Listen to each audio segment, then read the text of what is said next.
Salam dostlar, mən bugün sizə Mortal Kombat Complete Edition açmırsa və ya donursa və ya error verirsə, D3, D kimi errorlar verirsə, onu düzəltməyi sizə göstərəcəm. Birinci gedirik puska və dili dəyişib rus eləyirik. Sonra rus dilində выполнить yazırıq. Mən yazmışam updata.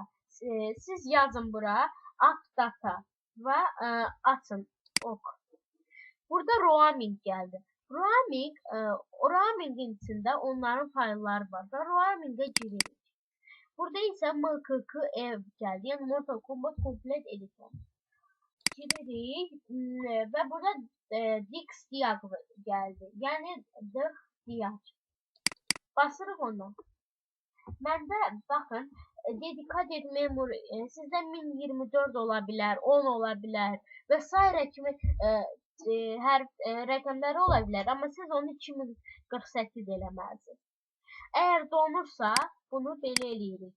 1366-nı eləyirsiniz 1280.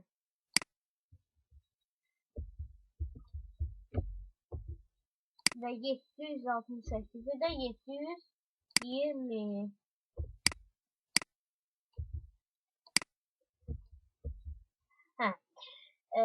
Deyək ki, errorlar deyirsiniz. Errorlar ona görə ki, gəlir. Burada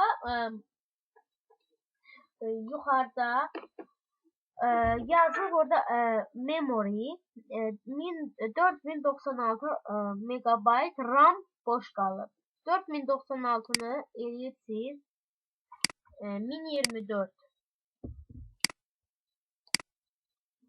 Çünkü bir kapkada o boyda güç ola bilməz daha. Ona görə onu 1024 eləyirsin. Bunu da buradan silirsin. RAM-ın da yanında əgər sizin kompüterinizin RAM-ından söhbət gedir. Məsəl üçün mənim kompüterimin RAM-ı 4 GB-dır.